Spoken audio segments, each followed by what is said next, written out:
Good morning students. आज अपने बात करेंगे क्लास 7 के एक्सरसाइज नंबर 1.4 की। ठीक है, तो पहला सवाल है, निम्नलिखित में से प्रत्येक का मान ज्ञात कीजिए। माइनस के 30 में भाग देंगे 10 का, तो देखो 0 से 0 कट जाएगा। ठीक है, तो देखो इसमें भाग दिया हुआ है, ये रहा माइनस के 30 में भाग दिया हुआ 10 का, 0 से 0 कट जाएगा, कौन बच जाएगा? माइनस के 3।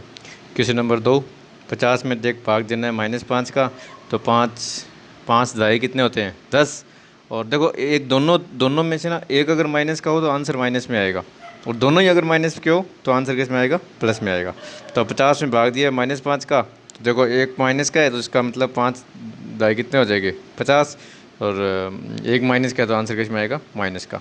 सी नंबर पार्ट है, -36 में भाग देना है -4 का। ठीक है, तो माइनस से माइनस दोनों कैंसिल हो जाएंगे, दोनों तरफ माइनस के ना, तो माइनस से माइनस कैंसिल हो जाएंगे। और 36 में भाग देने हैं 9 का, तो 9 चौके 36, आंसर आ जाएगा 4। फिर माइनस के 49 में भाग देना है 49 का, अब दोनों में से एक माइनस का है तो आंसर किस में आएगा? 49 में भाग दीजिए 49 का, बच गया कौन? एक, तो माइनस का 1। क्वेश्चन नंबर ये है ई, 13 में भाग देना है -2 + 1। तो सबसे पहले देखो बोडोमास का रूल होता है, बोडोमास का रूल क्या होता है कि सबसे पहले किसको सोल्व करना है? ब्रैकेट को। तो अब इसमें ब्रैकेट में लिखा है -2 + के 1, किसके ज़्यादा? माइनस का 1। तो 13 में भाग देना है -1 का। अब देखो 13 में अगर 1 का भाग देते हैं तो क्या आएगा? 13। और दोनों में से अगर एक ही माइनस है तो आंसर में 13 माइनस का 7 लगेगा, तो माइनस के 13 आ गया इसका आंसर। ठीक है, अब देखो क्वेश्चन नंबर 0 में किसी भी संख्या का भाग देते हैं, चाहे माइनस की हो चाहे प्लस में हो। तो देखो 0 में अगर -12 का भाग दिया तो आंसर क्या आया? 0 आया। फिर जी पार्ट है, -31 में भाग देना है -30 प्लस माइनस के 1। तो माइनस के 30 और माइनस के कितने हो गए? माइनस के 31। तो माइनस के 31 में -31 का भाग देंगे तो माइनस से माइनस क्या हो जाएगा? कैंसिल हो जाएगा, आंसर क्या आ जाएगा? 1। फिर है -36 में भाग देंगे 12 का, भाग दिया 3 का। पहले देखो ब्रैकेट को सोल्व करना है, तो -36 में 4 का पहले भाग दो 3 का। तो देखो यहाँ क्या आ जाएगा? माइनस के 36 में भाग देंगे 12 का, तो 12 तिया 36, दोनों में से एक माइनस का है तो माइनस का आ जाएगा। उसमें फिर भाग देना है 3 का, तो 3 एकम 3, और दोनों में से एक ही माइनस का तो माइनस के 1 आ जाएगा। ठीक है, मतलब आपको ये ऐसा का ऐसा उतारना है इस चीज़। अब अगला क्वेश्चन नंबर है इसका आई पार्ट, -6 में 6 + 5 में भाग देना -2 + 1 का। तो देखो 6 + 5, माइनस के 6 प्लस के 5 किसके ज़्यादा? माइनस के 1। अब ब्रैकेट वाला अगला ब्रैकेट है, सॉल्व करो, -2 + 1 किसके ज़्यादा? माइनस के 1। माइनस से माइनस कट गया, क्या हो जाएगा? प्लस, और 1 में 1 का भाग देंगे क्या आएगा? ए। क्वेश्चन नंबर 2, ए बी और सी के निम्नलिखित मानों में से प्रत्येक के लिए ए भाग B + C not equal B भाग सी, बी भाग बी प्लस 1 भाग सी को सत्यापित करना है आपको। ए की वैल्यू कितनी है? 12। ठीक है, बी की वैल्यू कितनी है? माइनस के 4। सी की वैल्यू कितनी है? 2। तो जो सवाल में ये तो लिखा हुआ है ना, ए भाग B plus C not equal, ये नॉट इक्वल मतलब बराबर के साथ है ना, ऐसे लाइन लगाए तो उसका मतलब होता है नॉट इक्वल। नॉट इक्वल, और इसमें लिखा हुआ है कि ए भाग बी और फिर प्लस 1 भाग, मतलब दोनों बराबर नहीं है दोनों के, ये देगा।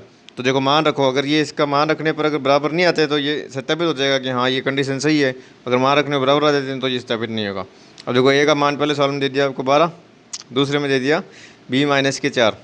ठीक है, बी माइनस के 4 और सी का मान दे दिया 2। मान रख दो सारे, ए भाग बी प्लस सी, तो भाग 12 -4 + 2 हल किया, तो इसको हल करोगे 12 में भाग दिया -2 का माइनस के 6। अब ए भाग बी और ए भाग सी, ए भाग बी मतलब 12 में भाग देना है 4 का, प्लस 12 में भाग देना है 2 का। तो 12 में 4 का भाग देंगे तो क्या आएगा? 3, और 12 में 2 का भाग देंगे क्या आएगा? 6। तो माइनस के 3 और प्लस के 6 किसके ज़्यादा? प्लस के 3। तो उसका तो आंसर क्या आया था? लेफ्ट हैंड साइड का 6 आया, माइनस के 6 आया था, इसका क्या आया था? इसका क्या आया है? 3 आया है। इसका मतलब दोनों मान बराबर नहीं है। ऐसा ही अगला सवाल है। ठीक है, ए और बी के मान रख लेना, और ये सेम ऐसा कैसा सवाल है। रेगिस्तानों की पूर्ति करनी है। 369 में किसका भाग देंगे? 369 ही आ जाए, 1 का, क्योंकि 1 में किसी भी संख्या को भाग देने से कोई फर्क नहीं पड़ता है। ऐसे ही बी में -75 में किसका भाग देंगे? माइनस का 1 आ जाए, अकेले 75 का, क्योंकि अगर -75 का भाग देंगे तो प्लस का 1 आएगा ना, माइनस से माइनस कट जाएगा, तो अकेले 75 का भाग देना है। सी का -206 में भाग देना है, किसका दें कि 1 आ जाए प्लस का, तो -2 का 6 का ही देना है। -87 में भाग किसका दें कि प्लस के 87 आए, तो -1 का भाग देना पड़ेगा यहाँ। ठीक है, यहाँ माइनस का 1। अब यहाँ भाग 1 लिखा हुआ है, किस में भाग दें? -87 में दें तो ही भाग -87 आएगा।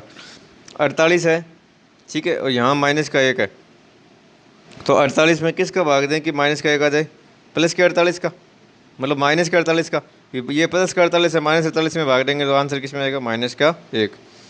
20 में भाग देना है, माइनस के 2 आए तो क्या करें, माइनस के 10 का भाग दे दो।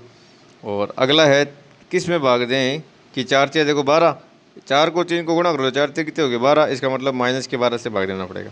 ठीक है, तो ये अपने क्वेश्चन नंबर 3 तक आपके हो गए हैं। ठीक है, तो आप ना वीडियो को बीच में रोक के देखो, ऐसे बीच में रोक लो ना, जैसे ये वीडियो चल रहा है तो पहला सवाल का ये आंसर नीचे लिखा हुआ है, दूसरे का ये इसके नीचे लिखा हुआ है, तीसरे का इसके नीचे लिखा हुआ है। तो 3 तक आपको सवाल करने, बाकी अपने करेंगे नेक्स्ट क्लास में। ठीक है, बेस्ट ऑफ लक सबको।